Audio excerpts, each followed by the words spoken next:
I just had a couple interesting past few hours that I wanted to share. I just got back from what I would consider probably the most healing 5 days since I've been dealing with long COVID.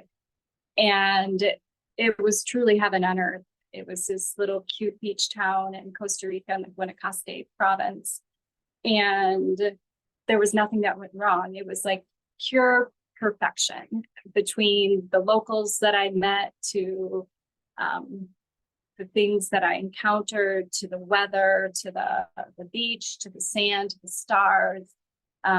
Everything was just so soothing on a very unregulated nervous system that I just left on cloud nine, just feeling so grateful for the past 5 days. But then something tainted it, and it came down to money. And I just want to share this story because money is neither good nor bad. It's just the energy, or it's just the how we define it, if we define it good or bad. But really, truly, it's just neutral until we place meaning on money. So what ended up happening is that my friend, who is a local, he has driven me around in the past, and he's a wonderful human being. He's very dependable. He's funny. He's one of the good ones. And so we had a little bit of a miscommunication because of the language barrier. I was of the understanding that when I paid up front, I was paying for the whole round trip. And that was not the case. I was paying for the first leg. And then when we got back, I would pay for the second leg. And so when he dropped me off last night, and he was like giving me my bags, and we were kind of just staring at each other, and it was just this awkward waiting. And I just was like, thanks, it's great. Thanks so much for your help and all that kind of stuff. And he's like, yeah, he's like, but you got to pay me. And my stomach just dropped like an anvil, because I already thought the first leg that I paid was expensive. So now I was paying double the expense.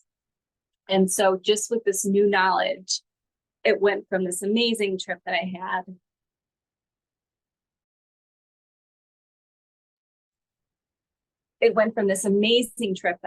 to this like somewhat tainted experience. And so now I've been trying to reframe this. I've been reading lots of books on the energetics around money, and just trying to reframe this experience to not one that's a poverty mind, but more of an abundant mind. That had I have known the amount, I probably would have told him that I couldn't have gone, and I never would have had what I would consider like my 5 favorite days on planet Earth ever. So I never would have experienced what I experienced.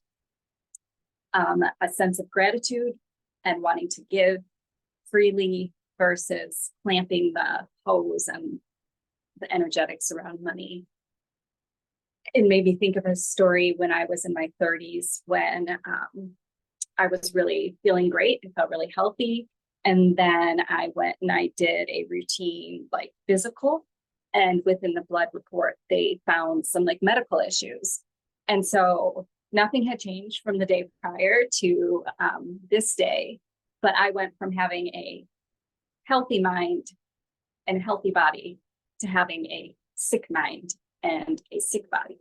So it just goes to show the power of the mind, of changing your overall sense of being and persona. So I'm really trying to reframe this whole money experience that I just ran into.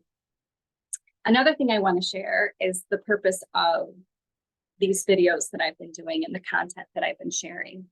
I did it because I want other people to know that they're not alone through their long COVID or post-COVID or whatever you want to term it. It doesn't matter. Long COVID's a terrible name because it's not COVID anymore. It's just post-COVID, what it triggered, and all these people dealing with autoimmune issues and thinking they have multiple sclerosis or ALS or heart issues now. I've experienced every single one of those. And I have so much compassion for people that have traversed this and are still traversing this. And so the purpose of my content is to provide support for people to hold on tight. And I've had to hold on to my faith because in my darkest of dark times, I really had a lot of doubt that there was anything greater out there that potentially could be holding me up. I really got to a point of like atheistic way of thinking, and spiritual things kept happening to me regardless of these doubts that kept showing me you're not alone, you're not alone, you're not alone. And it doesn't have to be religion, it doesn't have to be spirituality, just whatever it is to help you hold on. I do believe that there are tools out there. I'm not providing really truly any medical advice, because I feel like what I've learned is everybody's journey is so different. What's helped me doesn't necessarily help you. I have so much compassion for people that are struggling with these horrible, horrible symptoms. And when I have made suggestions in regards to this has helped me, they've said, oh, that made me feel terrible. So every person is different. And so I'm very careful in regards to sharing what I found was helpful. I'm more than happy to coach people through this journey, because it is hellacious and you just want somebody to hold your hand. You don't want to be gaslit. You don't want to be told that you're crazy. I do offer coaching services through my website, and I can put that on my link below. My point is not to waste anybody's time. I know YouTube can be a massive rabbit hole, and I know I find myself scrolling and I'm like, I don't even know what I'm doing here. I don't even know why I'm watching this shit. And that is the beauty and the power of human choice. We all have the choice to just finally turn something off and just say, no, this is not for me. And I would encourage you to do that if you just feel like this is not something that's for you. I was a professional, oh my goodness. I was a public school teacher as like a special educator for 15 years before I got really sick.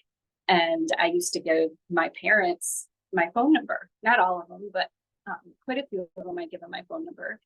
And people would think I was crazy. They're going to blow past boundaries. They're going to take advantage of you. And my takeaway was always, or my thought process was always, I have choice. If they call me and I don't want to pick up, I don't need to answer. If they start getting somewhat belligerent, I have the power to block. I always had the choice, and I wanted parents to have some level of accessibility for me in regards to their kids. And I would say over the course of 15 years, not one parent took advantage of the fact that I gave them this access. And I would say that maybe a handful would start contacting me quite a bit, but it was nothing that they were ever, they were never like rude or belligerent. You just knew that they were parents that cared. And I just had compassion for them because I knew that they were worried about their child. So my point of that is just the beauty of human choice to say yay or nay to anything. I know for television shows, for me, there's only some times where I can watch shows that are a little bit more on the violent side. And then there's other times where I just have to say, it's too much for my nervous system. I have to turn it off. So yeah, in saying that, I have so much compassion for people out there. I know so many people are hurting or have been hurting, whether it's due to health issues, to financial issues, relationship issues.